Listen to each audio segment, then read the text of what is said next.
Sino ho ang dumirekta kay Martin Romualdez para manghingi ng pera? Kasi, I mean, mabigat ho na ano ito, na personalidad ito. I mean, dating speaker, first cousin ng presidente, congressman pa ngayon. Sino ang rumekta po dito kay Ginoong Romualdez? Enzo Recto, kalaban ang katiwalian at kasinungalingan, kakampi sa katotohanan at kabutihan. First reaction na ito raw po ang set up daw po itong ginawa dito kay Mabanta. Well, Kated at DJ Chacha, napakahirap naman yata ang paniwalaan yung station namin is based on procedure and in law. Kita-kita naman po, may mga kasama na naman po kami mga media personalities doon, well coordinated po ito.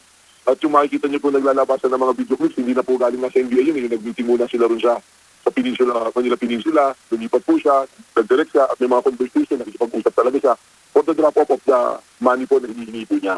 So hindi po ito, malinaw po na hindi setup, napaka-unfair naman po nito sa ating mga law enforcement na tumunod sa proseso, tumunod sa batas at tumunod po sa ebidensya para sabihin na isang setup po ito. Opo. Klaruhin ko lang po, itong pera umano na aming napapanood, ang tawag po dito, budol money. Ano ho ito? Opo. Itong perang ito ay pang-entrapment lamang, hindi ito totoong pera. Go ahead, Dr. Tama po yan, Kated. At alam ko naman po sa malawak ng experience sa broadcasting, sa media, alam niyo naman po alam po yan na ginagawa po ng law enforcement. Kagaya niya, 75 million. Ang naglalabas po ng pera for entrapment, halimbawa, buy-bust, ang enforcement agency po, kami po. Kaya po kami may confidential funds, intel funds, yan po yung ginagamit yan. At para po sa kalaman po ng lahat, kasama na po si Atty. Rowena Guanzon na nakita ko na wala na ma-experience yata sa law enforcement, ay tinitira ang NBI na saan doon kumuha ng 75 million, nakapis ng pera ng speaker, ganyan po. Yun po ang tawag na doon, yun yung budol money, ano po. Sa recto po namin pinagawa yan, kasi ginawa po sa recto. Pero may kasama pong totoong pera yun. Yung, kung nakita niyo po yung video na nag-release na ng serial number, yun po yung nasa ibabaw na totoong pera. Okay. Kaya po yung mga nagko-komento sa social media na wala naman pong experience sa law enforcement, eh magtanong po muna tayo, baka maganda. Kayo nga po, buti alam niyo po kaagad, dati siguro sa experience po ninyo. So nakakatakot po kayo yung social media, eh, hindi lang maraming nag-aabog-aabog-abugan, pati ngayon gusto na rin po mga miyembro ng law enforcement na hindi muna po mag-aaral. Ano po? Opo.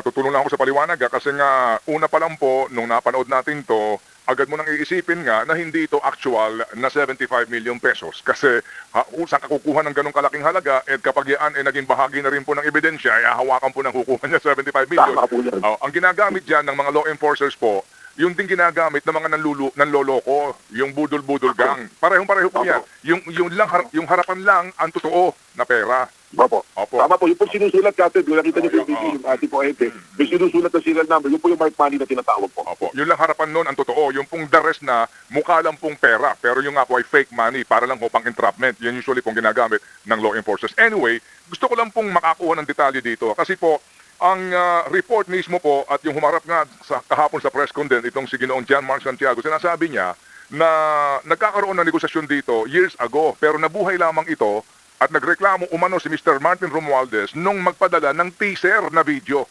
Yung pong teaser na video yan, hawak ng NBI. Ano ho naman nun? Well, may po lang na clip yun eh. Parang, kung tutuusin, parang, sabi nila, parang preview daw yun na ang tinitira nga yung personality po na nagreklamo. Pero from that teaser video na yan, ang nagsasalita po, yung pong si CJ Hero, parang yun yung direction. Pero yung pong pinadala ng video clip, may kasamang mensahe na sinasabi, mahaba itong video na to, ilalabas namin to, pag nilabas to, eh talagang maapektuhan. Yun po yung tono nung text message na ito. Ano po? Ang sabi nga, dapat pa nagawa. Yan ang iniimbestiga naman po namin. At base naman sa statement nga po ng company ni speaker, naniniwala sila that the video is not meant to be shown to the public but it's only meant to extort money. Sana ibig sabihin, walang intention ipalabas. Kung meron nang ginawa, pinagsama-sama siguro yung napulot po sa mga news, mga clippings, ganyan. Pero ang intention talaga is manghingi ng pera. Kaya ganun kalaki yung hinihingi pong pera. Si Ginoong Martin Romualdez mismo ang complainant dito as in pumunta sa NBI, nag-affidavit ba ito? Well, ang nagreklamo po mismo rito, yung tao na naghanda, nakipag-usap, yung pong isa sa mga tao ni speaker. Pero yung mga initial coordination, I was informed na talaga pong nag-involve din po si speaker po. Okay, pero hiningian ba ho dito ng affidavit na ng NBI si former speaker? Ang nag-issue po ng affidavit, yung pong tao niya na direktang may knowledge din at na initial na nakausap po nitong grupo po ng PDMN. Opo, yung pong sinasabi na video teaser na ito, hawak ng NBI ngayon ito? Hawak po ng NBI yung Video teaser? Yung- Opo, nasa amin po yung video teaser. Oh, yung video video- teaser, yung pong kabuuan ng video, wala pa po kami nakikita talaga. Mhm. Kaya naman po, yung pong kanilang mga gadgets, hawak po namin. And it will form part as evidence po nitong kaso na to, Mhm. na kahit nakapagpiyasa sila, the Bureau will hold on to this because that this is considered evidence of the crime committed po. Opo, kayo ho ba'y naghumingi na po ng warrant para po sa mga gadget na ito?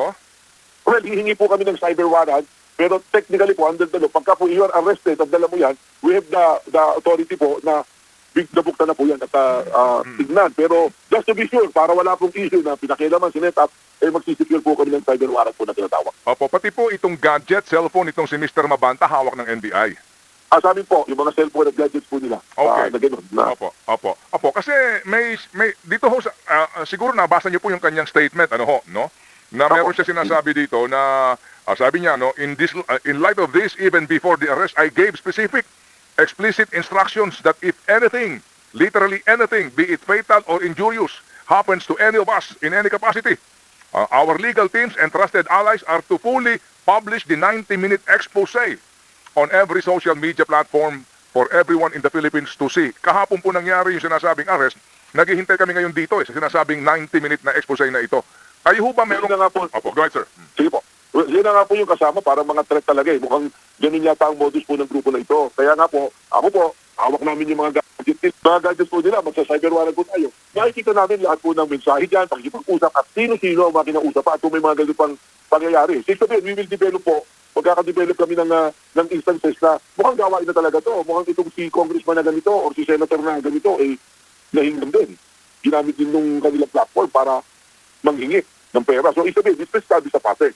Hawak po namin yung telepono eh. So far po, dito sa pangyayaring ito, ano ho ba ang naging arrangement dito?